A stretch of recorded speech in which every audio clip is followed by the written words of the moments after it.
Bonjour à tous, aujourd'hui je vais vous présenter mon classeur contenant les belles lettres. Alors ça commence par trois lettres indiennes. Alors là il n'y en a que deux et j'en ai une qui est encadrée en bas au garage, je vous la montre ici. Voilà, ce sont donc trois lettres indiennes qui ont été signées par la main de Frank Weschler, qui était un des premiers employés de chez Indian et qui est ensuite, à partir de 1915, je crois, est devenu le PDG d'Indian. Donc voilà, avec le papier en tête, la première usine, encore incomplète, hein, elle a été ensuite agrandie. Donc voilà, deux des trois lettres indiennes. Je poursuis avec ma plus ancienne lettre Harley-Davidson, donc qui date de 1911, avec la petite Silent Grey Fellow ici en bas. Une très belle lettre d'un concessionnaire Indian de Spokane, donc dans l'état de Washington, donc elle date de mai 1912, donc peu après le naufrage du Titanic, avril 1912. Là, on est sur une lettre d'un revendeur de la marque Pope. Alors Pope, c'était une marque de moto américaine qui a été construite à Westfield, dans le Massachusetts, entre 1911 et 1918. Donc là, il y a l'enveloppe qui va avec. On poursuit avec une lettre Harley-Davidson de 1914. Donc c'est la première lettre que j'ai où on voit le logo du Bar and Shield, hein, qui est apparu sur les papiers en tête en 1912, comme je vous disais l'autre fois. Dans une autre vidéo, on parle ici aussi du Full Floating Seed, donc la selle suspendue. Alors cette lettre est signée par Walter Kleimenhagen, qui était donc le directeur des ventes chez Harley-Davidson. Il y a beaucoup de noms allemands d'ailleurs, vous en verrez d'autres dans ce classeur, beaucoup de noms allemands, parce que tout simplement dans l'état du Wisconsin, il y avait énormément de familles allemandes qui s'étaient installées. Ici, Lima, Ohio, encore un dealer Indian avec une première Power Plus de 1916. Ici, la lettre date d'ailleurs de 1916. Un dealer Indian encore avec le petit autocollant pour inviter les gens à aller au salon de la moto et du vélo au Colisée de Chicago. Voilà, donc en 1916. Ça c'était quoi? Ça c'est un bon de commande de chez Indian, donc la Handy Manufacturing Company, donc Indian Motorcycle Springfield, donc un bon de commande pour des pièces de 1917. Ça c'est encore un papier en tête d'un revendeur de motos qui vend notamment des motos Indian, donc 1917 toujours.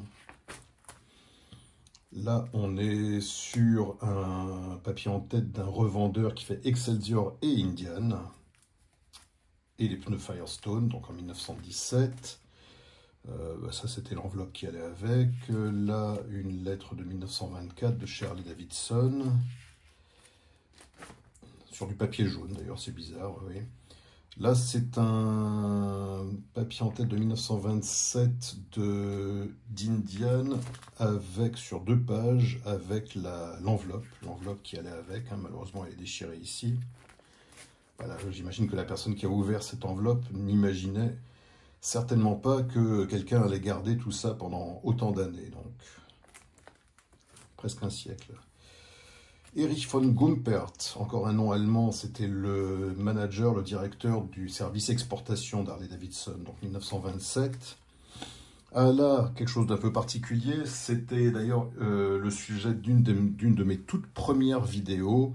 Ce sont des enveloppes qui ont été envoyées donc par l'usine Indian et qui ont été tamponnées avec ce tampon. Donc ça, c'est le tampon original de la poste américaine qui a servi donc à tamponner ces deux enveloppes qui étaient acheminées moitié par avion et à moitié par Indian avec sidecar commercial.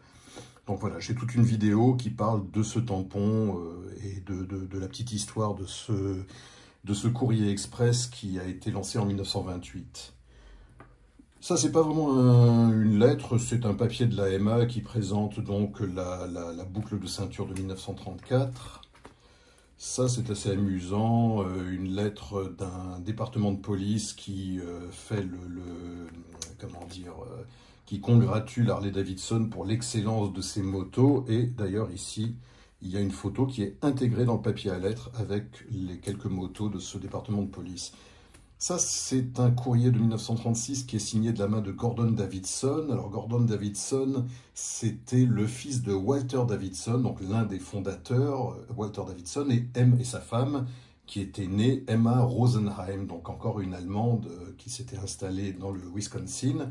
Gordon Davidson était né en 1911, il est mort en 1967, et c'est le père de Jean Davidson, qui est né en 1937 et qui est aujourd'hui une petite mamie qui a édité pas mal de bouquins. Elle doit en être au 5e, je crois, sur l'histoire de sa famille, avec notamment des photos d'archives absolument incroyables.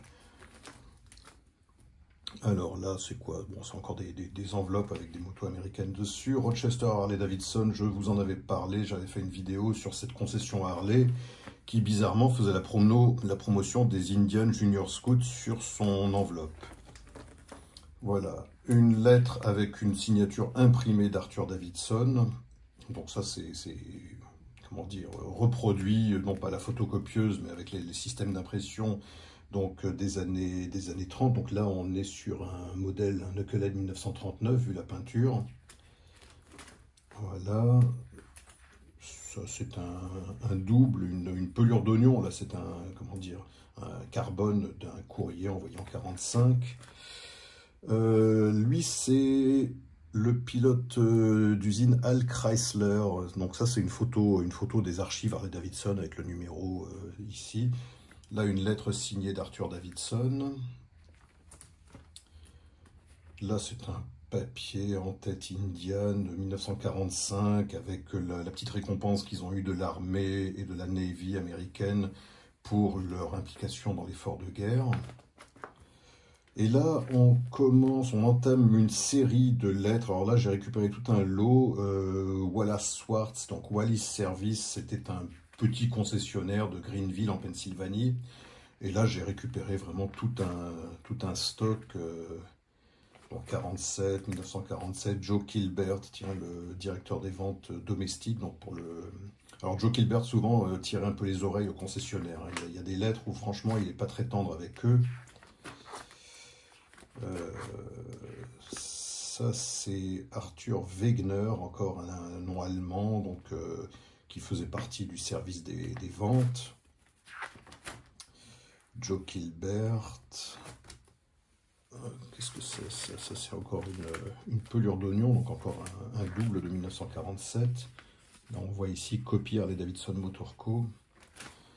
Ça, c'est une des étiquettes originales, elle est New Old Stock, celle-là qu'on attachait donc au guidon des motos dans les concessions pour indiquer les prix, les échéances, le modèle, le numéro de moteur, les commentaires. Voilà, petit papier en tête indienne de 1948, avec une enveloppe indienne. Voilà, là je poursuis, on est toujours dans les courriers de Wallis Service. Donc là, on avance dans le temps, donc 1948. Voilà, 1948. Alors de temps en temps, il y a des photos. Bon, ça c'est une photo originale des archives Harley encore de Buck Briggans, numéro 24, qui était coéquipier de Léo Anthony, qui lui avait le numéro 23. Voilà, je continue. Alors, Joe Campbell, il était, non seulement il travaillait pour Harley-Davidson, mais il faisait aussi, il prenait le micro lors de courses, il faisait l'annonceur lors de courses de moto le week-end. Ça, c'est une photo de Al Wilcox, un pilote qui était de Trenton dans le New Jersey. Et alors, j'ai justement, ça, je vous le montre, une autre photo d'Al Wilcox ici avec son frère Ralph Wilcox, et ça c'est la licence de course de son frère qui date de 1947. Malheureusement, j'ai pas la licence de Al Wilcox, mais j'ai celle de son frère, ils étaient tous les deux pilotes. Alors, on continue, donc là on est en 48, Zimmermann, encore un nom allemand. Ça c'est encore une photo prise en 54, donc il y a de l'Harley, du WR, du KR, de l'Indian et même de la Triumph de l'Indian et encore un WR ici. Voilà. Ça, c'était les deux fameuses lettres dont je vous ai parlé dans une autre vidéo où l'usine Harley demande à tous ses concessionnaires de renvoyer les soupapes d'échappement de 1948 pour pouvoir poursuivre la production de Panhead en 1949. Donc ça, c'est la seconde lettre qui insiste sur l'urgence de cette demande. Ça, c'était le salon de Bruxelles. C'est une photo originale prise au salon de Bruxelles en 1955. Ça, lettre Harley de 1948 avec la carte de visite de l'employé indien qui a envoyé cette lettre, l'enveloppe originale. Là, c'est amusant, ça date de 1958. C'est un courrier qui a été envoyé par Harley Davidson à M. Charles Verdier de Nantes, en France. Il lui ajoute ici l'adresse de Pierre Bory, boulevard Soult à Paris. Voilà. Et puis d'ailleurs là, il y a marqué qu'il lui envoie des décalcomanies originales pour le réservoir de sa moto, qui est bien sûr une WLA ou WLC de la Seconde Guerre. Donc 1959, là le papier en tête a un peu changé, donc on s'est un peu modernisé, mais on n'est pas encore dans le nouveau Bar and Shield qui a été dessiné donc par Willie G. Davidson à partir de 64. Donc voilà, là on était encore en 62, on revient un peu en arrière 48 avec cette lettre qui a été écrite de la main de Steve Chan, qui était donc l'un des trois frères Chan. Donc Jimmy Chan était champion national en, je crois, 47, 48, 49. Et donc il y avait trois champions de course qui étaient tous les trois frères Chan. Et Steve Chan était lui également concessionnaire Harley à New London dans le Connecticut. Et il se trouve que cette lettre date de 1948 et j'avais un WR, enfin non, en tout cas le moteur de WR de 1948 qui avait appartenu à Steve Chan. Donc je ne l'ai plus, je l'ai vendu, il est parti en Allemagne. Voilà, ça c'est l'enveloppe qui allait avec cette lettre de Steve Chan. Ça c'est un devis de 1950 pour la réfection d'un FL47, donc un Knucklehead 47 qui a pris feu. Et donc là, il y a tout le devis pour la réfection et notamment le chromage des deux réservoirs. Voilà, chrome plate both tanks, 16 $ pour le chrome des deux réservoirs. Ça, c'est une photo assez amusante parce qu'on ne voit pas beaucoup de photos de noirs à l'époque sur des Harley. Il y en avait bien sûr, hein, mais c'était pas la majorité, loin de là. Et lui porte la casquette d'un conducteur de cable car de San Francisco. Voilà.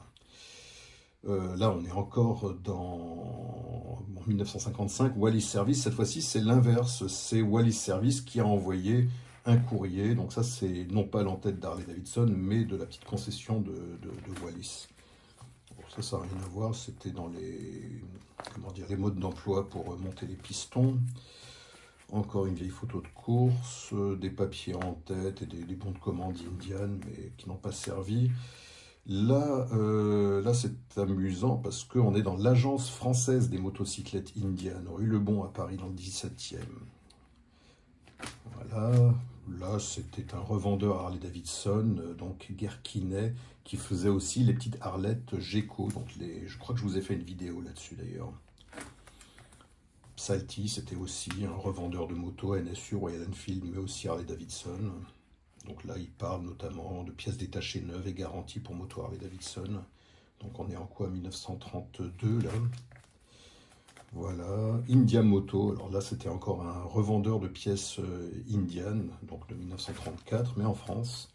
Ça, c'est la pub en France pour les Indians de, que je dise pas de bêtises, de 47. Oui, voilà, il n'y a pas encore l'entraîneur de compteur sur la roue avant, donc ça, c'est 47.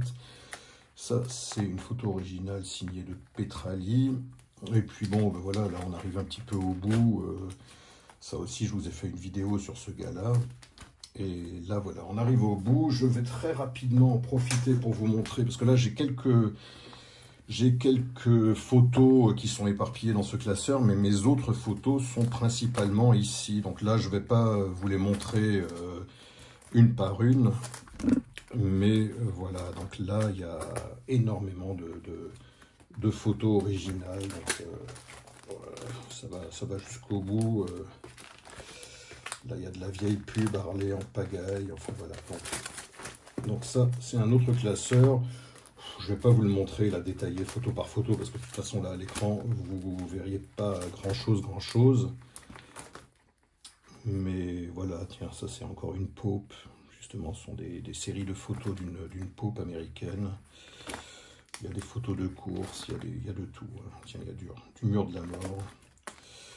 Voilà, bon bah écoutez, c'est tout pour aujourd'hui. C'était juste pour répondre à la demande de quelques-uns d'entre vous qui avaient effectivement envie de découvrir ce classeur un petit peu spécial.